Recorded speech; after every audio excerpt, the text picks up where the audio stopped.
Winter season వచ్చిందంటే చాలు పర్యాటక ప్రాంతాలు రద్దీగా మారుతుంటాయి. చల్లని వాతావరణంలో ఎంజాయ్ చేయడానికి ఇష్టపడుతుంటారు నగరవాసులు. ఏడాదికి ఒక్కసారైనా టూర్ ప్లాన్ చేసుకుంటుంటారు. చలికాలంలో టెంపుల్ టూరిజం కూడా పెరుగుతోంది. దీంతో టూర్ అండ్ ట్రావెల్ వ్యాపారంతో పాటు రిసార్ట్స్, హోటల్స్ కు డిమాండ్ పెరిగింది.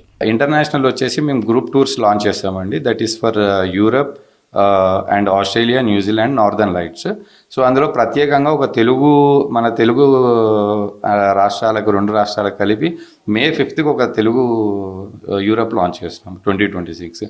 అది 12 nights 13 days ప్రోగ్రామ్ అండి. అది with Indian lunch, Indian breakfast and Indian dinner. Kerala ట్రిప్కి వెళ్ళాము. It's a girls trip. ఇప్పుడు మేము డార్జిలింగ్కి వెళ్తున్నాము, Gangtok and Pelling. So it's a 12 nights trip.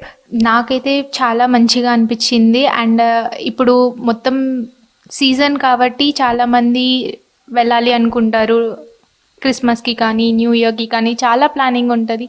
చాలా మంచి మంచి ప్లేసెస్కి వెళ్దాం అనుకుంటారు అందరూ.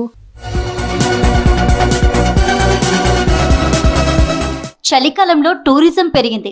డిసెంబర్ మొదటి వారం నుంచే దేశంలోని ప్రముఖ హిల్ స్టేషన్స్ లో సందర్శకుల రద్దీ పెరిగింది. మంచు పడే ప్రాంతాలను చూసేందుకు ఫ్రెండ్స్, ఫ్యామిలీలతో వెళ్తున్నారు. బీచ్, హిల్ స్టేషన్స్ చూడడానికి పెద్ద సంఖ్యలో టూరిస్టులు బయలుదేరుతున్నారు.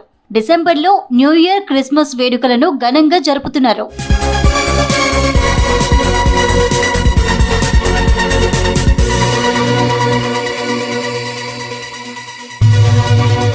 మనాలి, సిమ్లా, గుల్మార్గ్, కాశ్మీర్ వంటి ప్రాంతాల్లో స్నోఫాల్ మొదలవడంతో హోటల్ బుకింగ్స్ పెరిగాయి. Snow riding, cable car trips కోసం పర్యాటకులు ఆసక్తి చూపిస్తున్నారు. చలికాలం వాతావరణాన్ని ఆస్వాదించేందుకు గోవా, పుదుచ్చేరి, కేరళ, రాజస్థాన్ డెజర్ట్ క్యాంపులకు టూరిస్టుల సంఖ్య పెరుగుతోంది.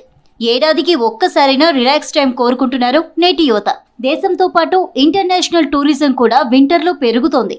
చలికాలంలో ట్రావెల్ చేసేందుకు నగరవాసులు రెడీ అవుతున్నారు.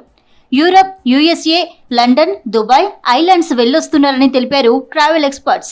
వింటర్ టూరిజం పేరిట ఆఫర్స్ ఇస్తున్నాయి టూర్స్ అండ్ ట్రావెల్ ఏజెన్సీలు. ఇండిగో విమానాల ఇబ్బందులతో మిగిలిన ఎయిర్లైన్స్ల ధరలు పెరగడంతో రోడ్డు మార్గంలో వెళ్తున్నారు ప్రయాణికులు. దీంతో బస్సులు, ట్రైన్స్, క్యాబ్లకు డిమాండ్ పెరిగింది.